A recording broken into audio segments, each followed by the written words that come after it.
An international manhunt is on for the alleged bomb maker accused in yesterday's terror attacks in Brussels. Officials are looking for Najim Lashrawi. He is believed to have supplied the bombs in both the Brussels airport and metro station attacks in which at least 31 people have died. ISIS has claimed responsibility for the attacks, and the terror group has warned of, quote, more dark days, end quote, ahead. I'm joined now by Sam Jones in London. He is the defense and security editor at the Financial Times. Sam, we appreciate the time today. I want to ask you quite simply about these attacks yesterday. As much as many of us believed perhaps we knew about ISIS, what did these attacks specifically say about the organization's operations and its reach? I think the main thing to note is really the degree to which they've been able to mount this attack in Brussels, which has been the centre of a crackdown by European security authorities against jihadist networks since the Paris attacks in November. And the fact that ISIS has still managed to stand up this attack cell, to manufacture a really quite large quantity of explosives and to carry out an attack at two simultaneous locations in the city is evidence of just how deeply entrenched these guys are and how much that is still catching security agencies off guard here in Europe. Yeah, with regard to those agencies, you mentioned that agencies across the continent seem to be underestimating the terrorists' operational capabilities. You actually say quite plainly these agencies are failing badly. What then do officials need to do to change things? Well, at the moment, there's a bit of a debate about where the deficiency lies, and depending on who you speak to and which country they're in Europe, they'll tell you different things. So one of the issues that the French have raised at the moment is a lack of intelligence sharing. They say that there needs to be more cooperation between agencies across Europe because this is a cross-border problem. As we saw with the Paris attacks, there were individuals of several nationalities, and as with these cells that have been operating in Brussels, there are people from all over the place, and they're traveling to different countries in Europe to organize these things. So that's one issue. The second is a capability shortfall.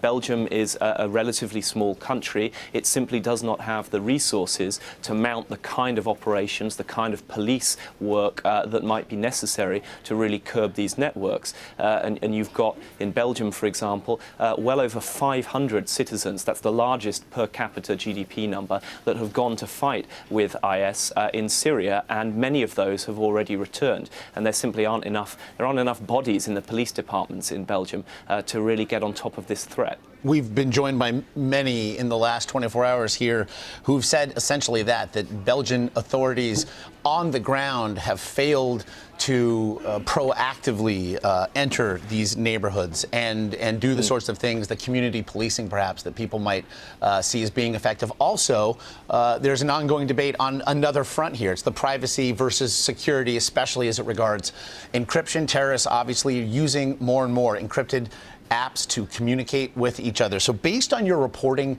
how did these attacks yesterday then influence that debate?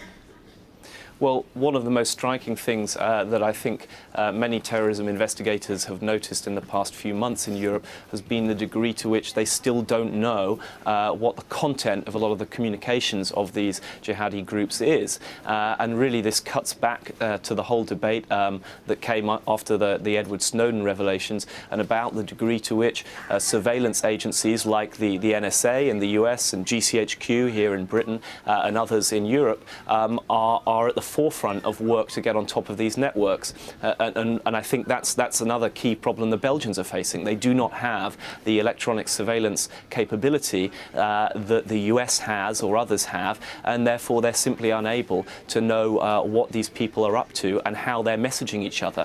And there's clearly a communications channel that these cells have back to Syria as well, and we just don't know how that works, or we don't know enough about how that works in order to work out where the next attack may be.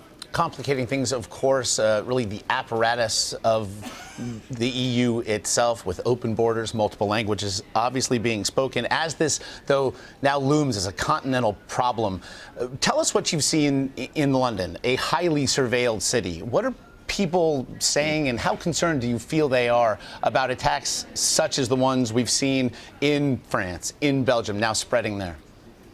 Obviously, there's great concern. I mean, London is a city that's been hit by terrorism, Islamist terrorism before, most notably the 7/7 attacks, in which there were multiple tube bombings and a bomb left on a bus that killed dozens. So people here are aware of the problem and they're used to it. And as you mentioned, London and the UK is a society that's used to surveillance in some ways. There's plenty of CCTV cameras here, and GCHQ, the electronic surveillance agency that works very closely with the NSA in the US, is part of a really kind of broad and well-founded intelligence gathering, domestic intelligence gathering, counter-terrorism effort. People are used to it. We're used to dealing with it. And one of the responses from UK authorities after the Belgian attacks, and the same happened after Paris, by the way, was an increase in policing as reassurance. So now if you walk around London, if you go to any of the major train stations or transport hubs or sensitive areas, you will see a lot more police around, a lot more police with guns around as well, many more members of the counter-terrorism squad in the city. But that's really about reassurance. And one UK security official told me yesterday that so far they don't really see the threat having increased directly to the UK as a result of this. It's at severe right now, which is the level right below the most serious, which is critical. But all the same, I think the sort of counter-terrorism chiefs here have been pretty clear that an attack is likely, that the reality of ISIS's presence in Europe, the reality of their networks and their sophistication means that it's a bit of a numbers game, and it's perhaps sadly only a matter of time before one of those cells slips through the net in the UK. And there's already been in 2 years 7 attempted plots that authorities have foiled here.